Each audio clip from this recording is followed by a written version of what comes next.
Hello, my name is Debbie Kelly. I am a field specialist in horticulture located in Jefferson County. For this issue of the newsletter, what I'd like to do is talk about the last grant that the SARE program is going to actually be offering, and this is going to be the Farmer Rancher Grant. This is the one that is most exciting for all of you as farmers and producers. So again, what is SARE? And I've talked about that in the past couple of newsletters.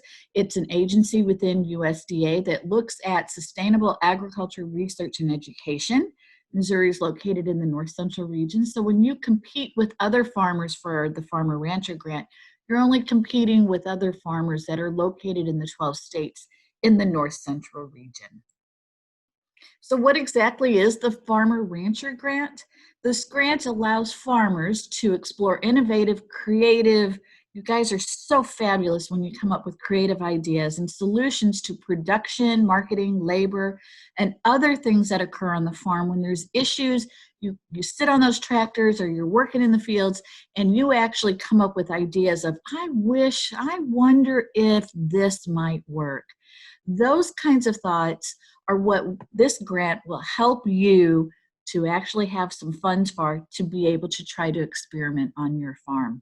Sustainable agricultural practices are then tested through your application. You're going to say what it is you want to do.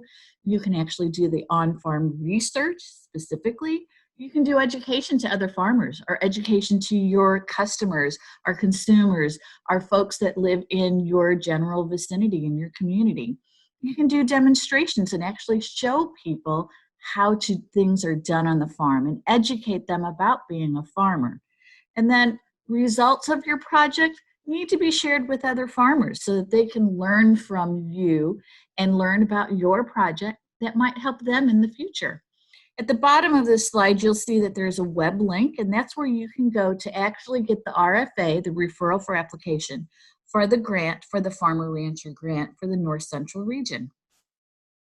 Examples of potential topics that you could do for your grant, whether it be again through education, demonstration, or research, integrated pest management, rotational grazing, soil erosion, water quality improvements. How can you decrease the different types of pesticides on your farm so that you can keep your watershed safer and cleaner? Cover crops are a big deal right now. Justin has done a few presentations already in the newsletter about cover crops. I think he's got more that he's going to be talking about. Crop diversity. Crop diversity goes across multiple arenas in lowering our pesticides, bringing in beneficial insects, allowing the interdispersion of all of our crops growing together like they would in nature instead of having a monocrop. Nutrient management, value-added and direct marketing, especially with COVID right now and people are marketing a little bit different to the end consumer. Have you come up with an idea or a concept, or is there something you're doing presently that you might like to change but you're not sure if it's going to work? Those types of projects would be perfect to submit in as a Farmer Rancher Grant. Organic agricultural practices, systems approach to farming, incorporating different businesses or enterprises within the farm itself and how one can feed off of the other and make you more sustainable and more profitable. And that's just a small amount of concepts and ideas that you as a creative farmer can come up with and do as a project. The guidelines that we want to look at, again, it has to be on-farm research. It can be demonstration to other individuals, and it can be education to other individuals. The grant itself is for 23 months. If your project is shorter than that, that's okay. They generally don't like when you go over 23 months, but if you need to, because, well, weather and nature happens out there, and we know that when it comes to farming, and Sarah's really good about working and adapting with you if you need to have a little bit longer time. In 2021, there is a total of $720,000 that are available in the North Central region for farmers to do their projects. There are three types of projects. One is as an individual where you can get up to $9,000. You could also apply as a team. That means there are two farms, totally different farms, and you could come together with a project and you can get up to $18,000. Or you can do a group project, and that means there are 3 or more separate entity farms that come together, and you can get up to $27,000 for that particular project. So there's lots of ways to be able to submit your project in through different ways of promoting it, groups of people working with you, lots of ideas and thoughts that could come across in what you might be able to do for your farm. Some of the other guidelines is that SARE has a very specific definition of what is a farmer. And a farmer is someone who raises crops or livestock, especially as a business. And that's the definition, nothing more. When we're looking at team and group farmer grants, we want to make sure that the farmer participants are separate farms, as I mentioned before, and also because there's more than one individual, there must be one person who is designated as the project coordinator for both the team and for the group grants that are being submitted in. Successful proposals have a clearly defined problem. What is the issue that you're trying to come up with an idea on how you might be able to do it better, solve the issue, be more productive, something that you wish you could do. What is that problem? How can you define it? What is it that you want to do? How do you involve cooperators? That might be having someone with extensions, the VOAG teacher, FFA teacher in your community. Someone else that might be involved could be an advisor to your project, could assist you with putting your research pieces together to make sure they really are research oriented, if that's what you're doing for a project. They also might be involved because they know how to get the word out to other people to help you to do an outreach component for your project, which goes into the fourth bullet there, which talks about emphasizing outreach. So SARE's really good simply because they want you with your project, whether it's a successful project in the long run, or sometimes these projects don't really come to fruition as you had hoped they would. Because again, this is seed money to try out a new idea, and they don't always work, as we well know. But how are other farmers and other people going to learn about what your project is? What worked, what didn't work? And so having other people as cooperators with the project can help you to do that. Also, going back to the third bullet, how do we measure the outcomes of the project itself? If you're doing research, what is it that you hope the outcome is going to be? That there's going to be greater pollination because you're doing X, Y, Z. Or if you're doing an education or a demonstration, what is it that you hope or anticipate people who are going to be in attendance are going to learn? And how are they going to learn it? Demonstrate a good fit with SARE's mission. And again, SARE's mission is making sure that the environment is being kept safe.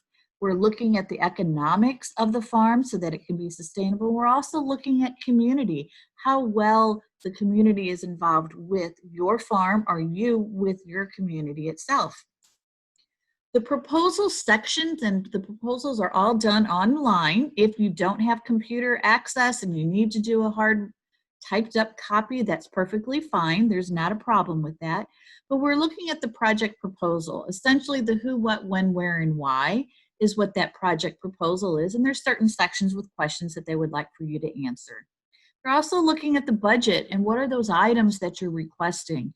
They want to have a justification as why are those items that you're wanting to have in the budget, why are they necessary for this particular project? They're also looking for a letter of support.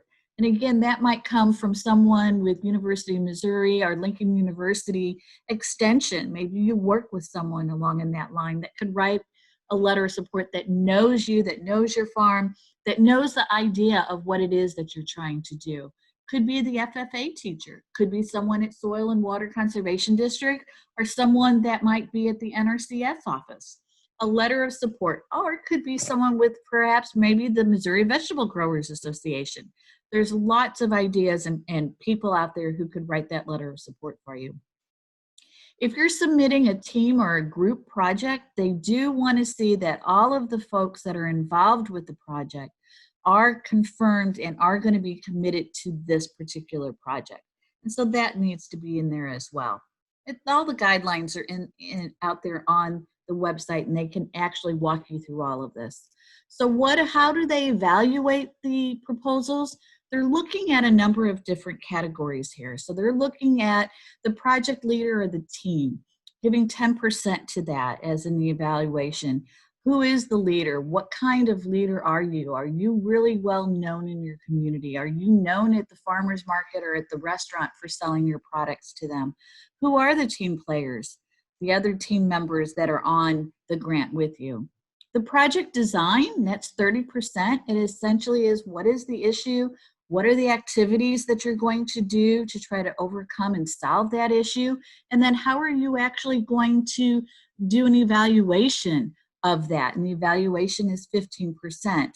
Outreach, how are you going to let other folks know about the project? That's 20%. And again, any contribution to the growth of sustainable agriculture, that's 15% of the evaluation. Again, looking at the economics, looking at the environment, and looking at the community.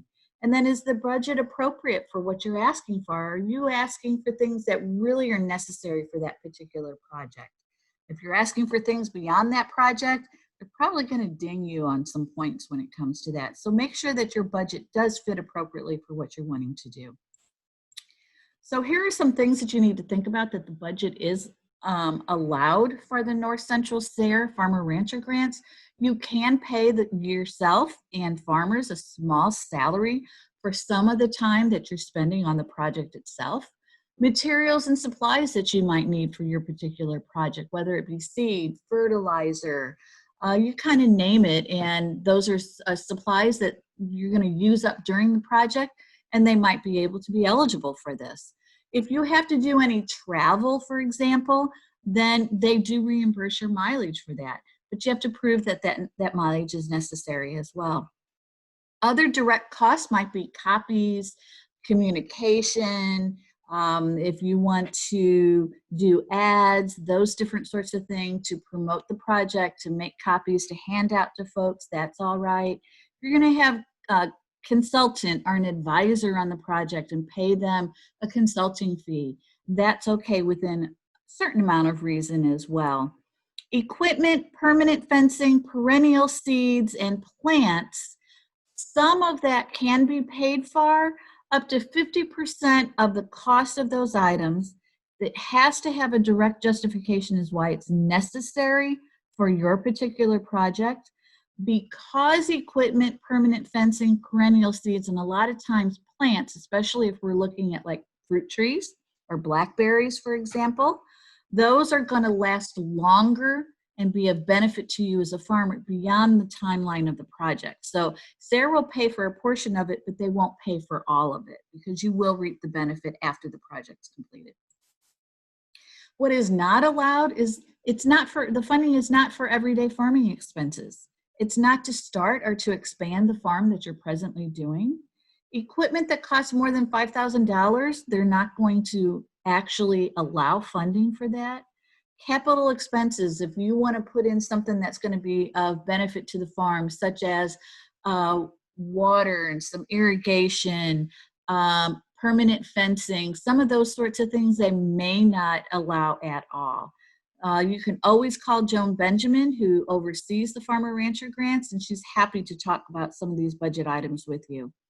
Any meal that does not pertain to the continuity of a meeting. So if you're doing an all-day workshop educating other folks, you start in the morning, you're going to be done in the afternoon, you're out in the country, there's no way for them to go grab lunch somewhere, you can have a meal supplied, and that can be part of your budget. But again, you have to justify as to why it's necessary. There's not a McDonald's close by, right? I don't go there either. Testing of specific commercial products is something that they will not allow either as far as these projects are concerned. There's others, and you just need to ask about what those are. The grant cycle itself, the proposals are due on December 3rd at 4 p.m. Then the funding, the money will be available for you to start your projects anytime between April 1 and May 1. Generally, about March timeframe is when they will notify you if you've been awarded a particular grant. You have about a year to work on your grant. Then there will be a progress report that's due, and then the following year there will be an end and a final report that's due. You'll also know that the funds that are available, you don't get all of your funds available to you up front. So you will have to pay for some of these upfront yourself and be reimbursed and turn in those receipts. So keeping good records is also very important. When you start the project, you can get up to 50% of those funds. At the end of the first year, you can get 35% of the funds that are still available. And after they receive your final report, the rest of the funding, the last of that 15% of the total funds, will be available for you. They also like for you to look at past funded projects, and this is what the website looks like at projects.sare.org/search-projects. They want to know that your project isn't something that's been funded in the past. How are you going to build on a project that happened in the past? What are you going to do differently because things are different in central of the portion of the states versus in the south or the north or the west, wherever it might be? Just doing your homework, and it talks about that on the actual application. If you've got questions, you can always contact the Missouri SARE co-coordinators. That's Dan Downing with the University of Missouri, or Dr. Toria Eaton, and she's with Lincoln University. Their phone numbers and email addresses are right there up on the screen, and you're more than welcome. I know they'd be happy to visit with you. Or if you'd like, you are more than welcome to give me a call. My contact information is up on the screen. I'm happy to visit with you. I'm also offering on October 13th from 6:30 to 8:30 the North Central SARE Farmer Rancher Grant Writing Workshop. It's free. And then we're going to go into more details other than what I just did here real quickly with you, and be able to also answer a bunch of your questions.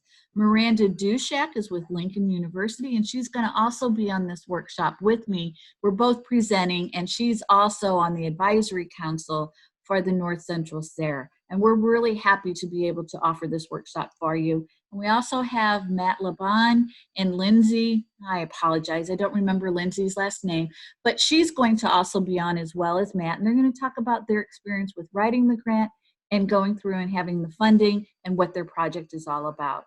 Again, if you have any questions, feel free to give me a call or send me an email. Happy to visit with you.